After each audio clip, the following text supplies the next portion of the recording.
Now let's bring you up to date with the US presidential race, and the third day of the Republican National Convention has been overshadowed by the street violence and shooting deaths in Wisconsin.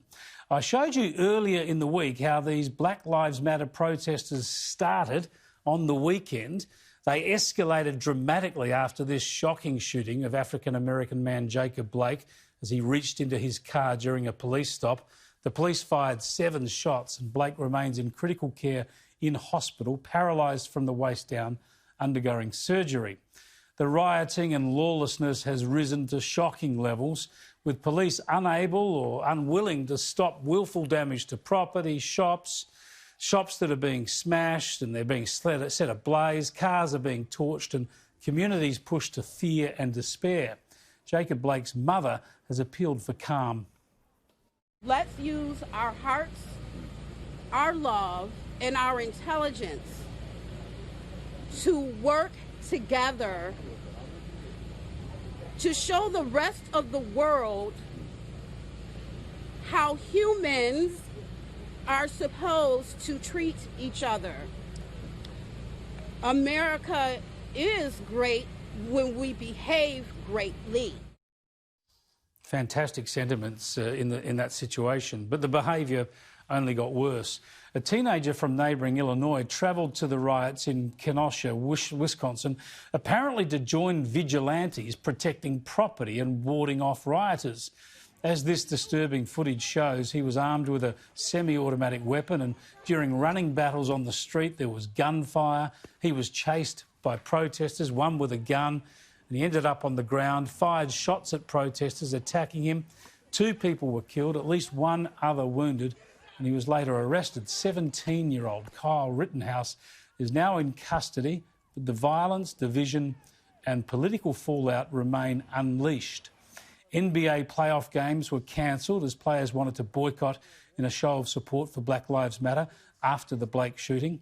And it's emerged that Rittenhouse, the suspected protest shooter, is a Donald Trump supporter and Blue Lives Matter supporter seen here at a presidential rally.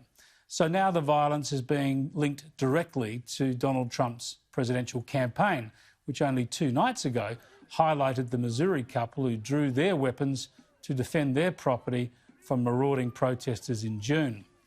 What we're seeing is many things. It's senseless lawlessness, violent waste of lives, communities torn apart, and it is toxic political division.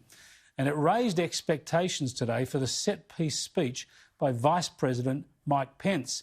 Formally accepting renomination now for the vice presidency, Pence described the riots and violence as the consequences of radical left activism. Last week, Joe Biden didn't say one word about the violence and chaos engulfing cities across this country. So let me be clear. The violence must stop, whether in Minneapolis, Portland, or Kenosha. Too many heroes have died defending our freedom to see Americans strike each other down. We will have law and order on the streets of this country for every American of every race and creed and color. Speaking at Fort McHenry in Baltimore, site of a significant 19th century defence against British forces, the Vice President doubled down on law and order as a central campaign issue, sharpening the contrast with Joe Biden and the Democrats. Joe Biden would double down on the very policies that are leading to violence in America's cities. The hard truth is, you won't be safe in Joe Biden's America. So this is all confronting stuff. The violence and lawlessness we've seen emanating from Minneapolis after the killing of George Floyd across many cities and now flaring in Wisconsin is ugly, tragic, worrying and sadly not unprecedented in the US. The Democrats have spent 4 years fanning hatred against Trump and now they blame Trump for all this unrest and violence.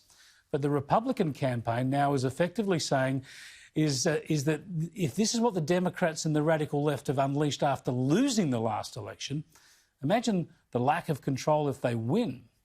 The violence and its consequences are not just a backdrop for this election, they are a central aspect now. Back in Wisconsin, an innocent man dealing with damage to his property from the protesters and rioters. One man showed not only his frustration and anger, but he also showed very acute political analysis. Are they trying to get Trump reelected? Seriously. I got a family to support. I got kids to feed. Yep, he suffers even though he's just trying to provide for his family. And as he said, the protesters, despite claiming to abhor the president, are doing things that are more likely to help his argument for re-election. Even the anti-Trump CNN commentators who have spent the past few months making excuses for the protesters and encouraging them are starting to wake up, triggered not by the morality, it doesn't seem, but apparently by the polls. But guess what? The rioting has to stop. Chris, as you know and I know, it's showing up in the polling. It's showing up in focus groups.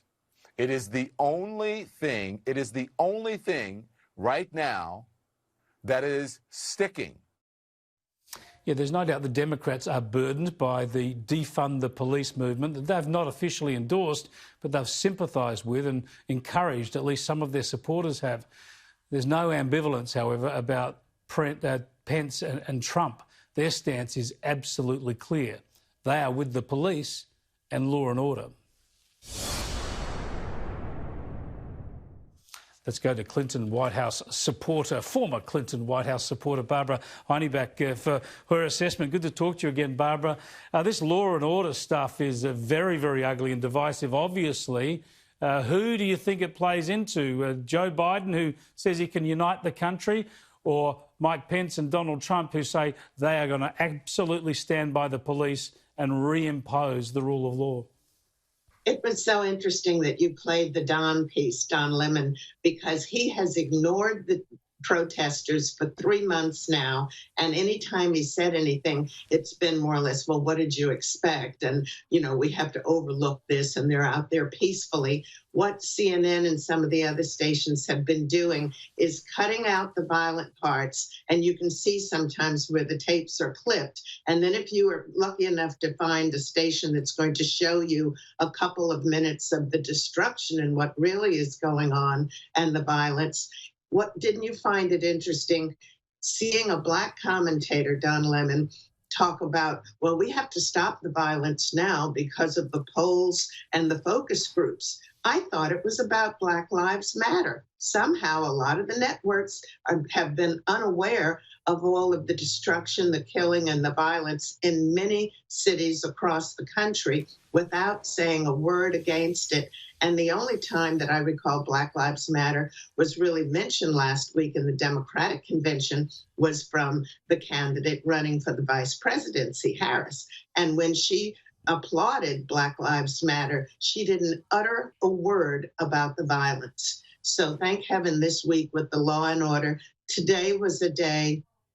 It was straightforward and it wasn't quite as glitzy, and you didn't have the political celebrities like you did first and second day, but it was a somber day where they really got down to some future planning and what they have in mind for America going forward, positive, and talking very straightforward. And the two things that stood out, they really took the time to acknowledge our military, our men in blue, and they also took time. It was ladies' night to a great extent, and by far and away, this convention, all 3 nights, has been the most diverse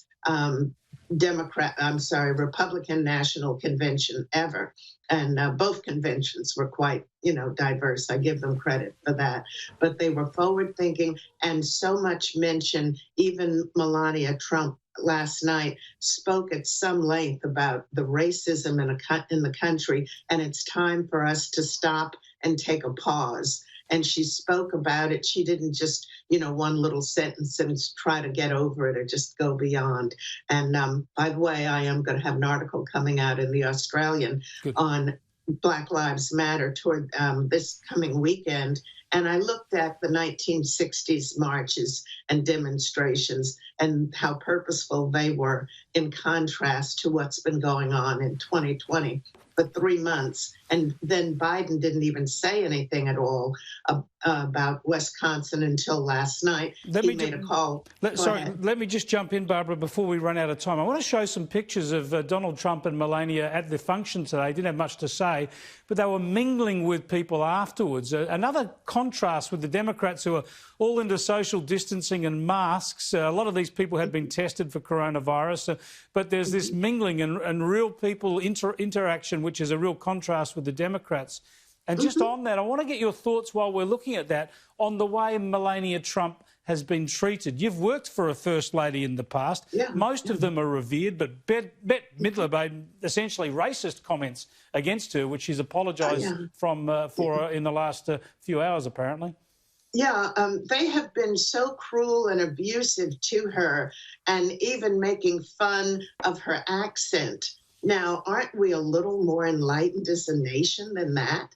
You know, it's so, the standards are so different, the double standards, whether it was her Christmas trees, making a few changes in the Rose Garden. They just refuse to give anything that Trump says any credit. But it was amazingly interesting channel surfing today and over the several different networks. The first day, you're hearing the other networks talk about, oh, the violence has to end. Yeah. This is the first day. Well, I find it quite sickening. I find it quite sickening, Barbara, because it's been there for so long. They didn't want it to end because it was destroying people's livelihoods, putting lives at risk, leading to deaths. Now they want it to end because they worry about the political consequences. Election, yeah. And what happened to the lives of the humans that have been destroyed? Absolutely. And this, you know, and in some of these cities, not just since the demonstrations, but Chicago alone, it's been going on since Obama and Biden were in the White House. Unreal. Before he got to the White House on a weekly basis. It's so sad.